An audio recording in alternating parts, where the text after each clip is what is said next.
26 novembre. Daniel chapitre 12, verset 24 à chapitre 3, verset 33.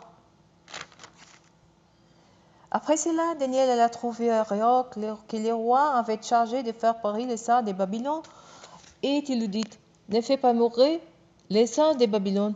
Introduis-moi en présence du roi, et je lui révélerai l'interprétation de son rêve.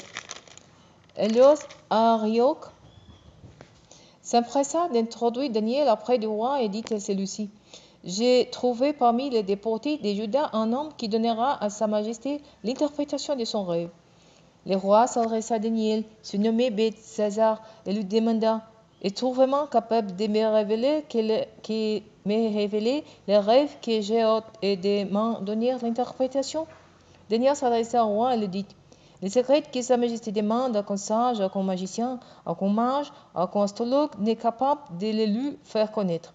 Mais il a, dans le ciel, un Dieu qui révèle les secrets. Et il a fait savoir au roi Nabuchodonosor ce qui doit arriver dans le temps à venir. Eh bien, voici ce que tu as rêvé et quelles sont les visions que tu as eues sous ton lit.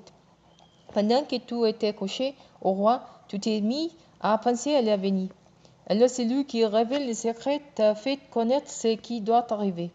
Quant à moi, ce n'est pas parce que je posséderai un sagesse supérieur à celle de tous les autres hommes que ce secret m'a été révélé, mais c'est afin que l'interprétation en soit donnée au roi et que tu comprennes ce qui préoccupe ton cœur. Voici donc, au roi, la vision que tu as eue. Tu as vu une grande statue. Cette statue était immense et d'une beauté éblouissante. Elle était dressée devant toi et son aspect était très terrifiant.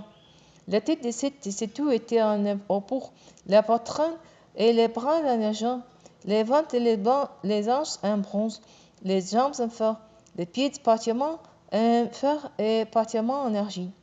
Pendant que tu étais plongé dans ta contemplation, un pierre se détacha sans l'intervention d'un coup de main, vint heurter la statue au niveau de ses pieds de fer et d'argile, et les pulvérisa. De même coupe pourra réduire ensemble en poussière de fer, l'argile, le bronze, l'argent et l'or, et ils deviendront comme la belle des blés qui s'envolaient de l'air en été. Le vent les emporta sans en laisser la moindre trace. Quant à la pierre qui avait heurté la statue, et devant une immense montagne et remplit toute la terre. Voilà ton rêve. Quant à ce qu'il signifiait, nous allons l'exposer au roi. Toi, au roi, tu es le roi des rois, à qui le Dieu des cieux a donné la royauté, la puissance, la force et la gloire. Dieu placé sous ton autorité les hommes, les bêtes sauvages et les oiseaux en quelque lieu qu'ils habitent. Il t'a donné la domination sur eux tous. C'est toi qui es la tête d'or. Après toi surgira notre empire, moins puissant que les tiens, puis un troisième représenté par le bronze qui dominera toute la terre. Un quatrième royaume le succédera. Il sera doux comme le fer pulvérise, écrase tout et le met en piste. Ainsi, il pulvérisera et mettra en piste tous les autres royaumes. Et si tu as vu le pide et les orties partiellement en argile et partiellement en fer, cela signifie ce que sera un royaume divisé. Il y aura en lui quelque chose de la dureté du fer, selon que tu as vu le fer mêlé à la terre cuite. Mais comme les outils, les pieds étant en partie de fer et en partie d'argile, ces royaumes seront en partie forts et en partie fragiles. Et tu as vu le fer mêlé des terres cuites. Cela signifie que les hommes chercheront à s'unir par des alliances, mais ils ne tiendront pas ensemble, pas plus que le fer ne tient à l'argile. À l'époque de ces rois-là, le Dieu des cieux suscitera un royaume qui ne sera jamais détruit et dont la souveraineté ne passera pas à un autre peuple. Il pulvérisera tous ces royaumes-là et mettra un thème à leur existence, mais lui-même subsistera éternellement.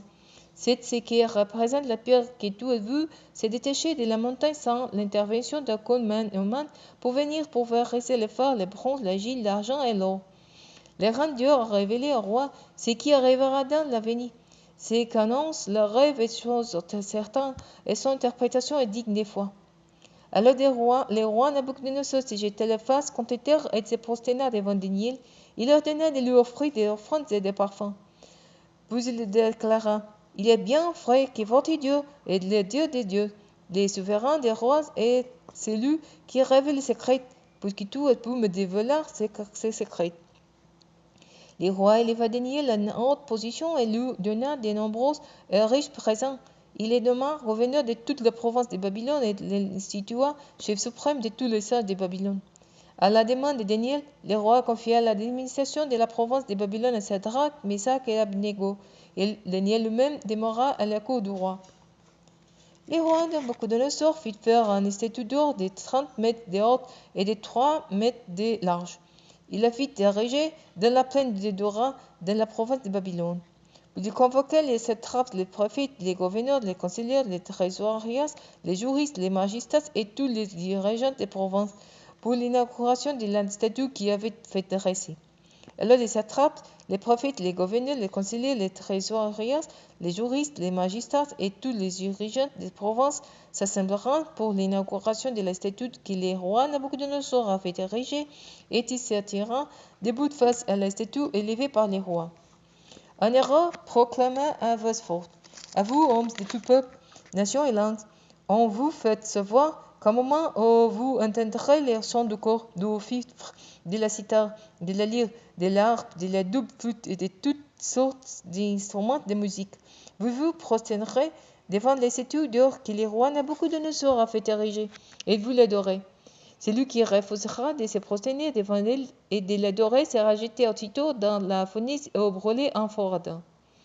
C'est pourquoi au moment où tous les gens entendiront les sons du corps, du fifre, de la cithare, de la lyre, de l'harpe et de toutes sortes d'instruments de musique, ces hommes de tout peuple, de toute nation et de toute langue se prosterneront et adoreront la statue d'or que le roi Nabucodonosor avait fait ériger. Sous ces interfaits, certains astrologues virent porter des accusations contre les Juifs. Ils s'adressèrent au roi Nabucodonosor et lui dirent que le roi vive éternellement.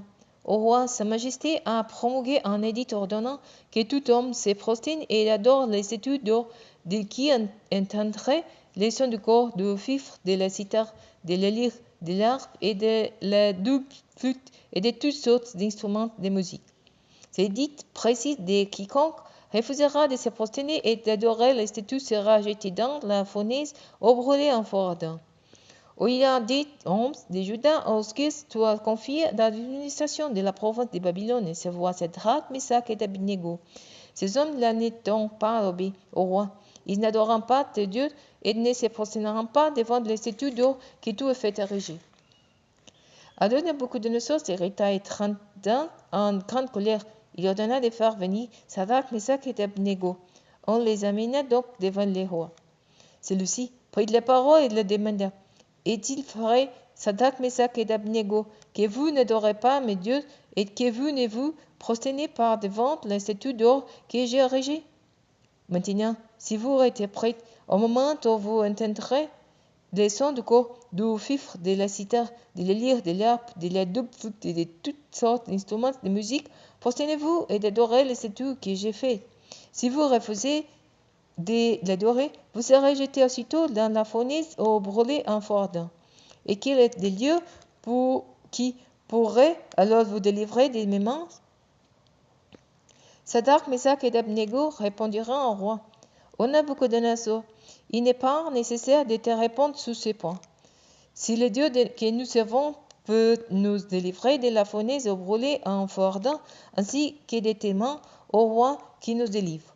Mais même s'il ne le fait pas, sachez bien, ô roi, que nous n'adorons pas de Dieu et que nous ne nous prosternerons pas devant les statues d'or que tu as fait ériger. Alors Nabucodonosor fut rempli de fureur contre Sadrach, Meshach et Abednego, et son visage devint blême.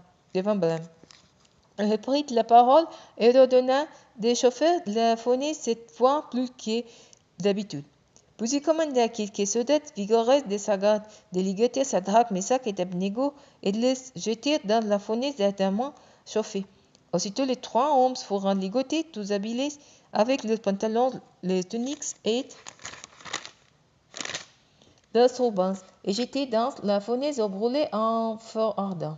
Mais comme, sur l'ordre du roi, on avait fait chauffer la fournaise au maximum, les flammes qui en jaillissant firent périr les soldats qui avaient jeté Sadrach, Meshach et Abednego. Quant à Sadrach, Meshach et Abednego, ils sont pris tous les trois ligotés au milieu de la fournaise au brûlé en feu ardent. C'est alors que le roi Nabucodonosor fut saisi de stupeur. Il se leva précipitamment et s'adressant à ses conseillers, il demanda: N'avons-nous pas jeté 3 hommes toutes ligotées dans le feu? Ils répondiront au roi: Bien sûr, Majesté. Eh bien, répète le roi, je vois 4 hommes sans lien qui marchent au milieu du feu sans subir aucun dommage corporel. Et le quatrième l'aspect d'un fils de Dieu. Puis Nabucodonosor s'approcha de la porte de la fournaise, au brûlé en feu ardent, et se mit à crier: Sadrach, Meshach et Abednego, serviteurs de Dieu très haut, sortez de là et venez ici. Alors Sadrach, Meshach et Abednego se tirant du milieu du feu. Les satrapes, les prophètes, les gouverneurs et les conseillers du roi se rassemblèrent autour de ces hommes. Ils constatèrent que le feu n'avait aucun effet sur le corps, qu'aucun cheveu de leur tête n'avait été brûlé, que leurs vêtements n'avaient pas été endommagés et qu'ils ne sentaient même pas l'odeur du feu. Alors Nabucodonosor s'écria: Le soit le Dieu de Sadrach, de Meshach et d'Abednego, qui a envoyé son ange pour délivrer ses serviteurs qui se sont confiés et lui qui ont désobéi à mon ordre. Ils ont préféré risquer leur vie plutôt que de se prosterner et d'adorer un autre Dieu qui est leur. Voici donc ce que je décrète. Tout homme de quelque peuple, nation ou langue qu'il soit, qui parlera d'une manière irrespectueuse de Dieu, de Sadrach, de Meshach et d'Abednego, sera mis en piste et sa maison sera réduite en un tas de décombres, parce qu'il n'existe pas d'autre Dieu qui puisse sauver ainsi les hommes. Ensuite, le roi fit prospérer Sadrach, Meshach et Abednego de la province de Babylone.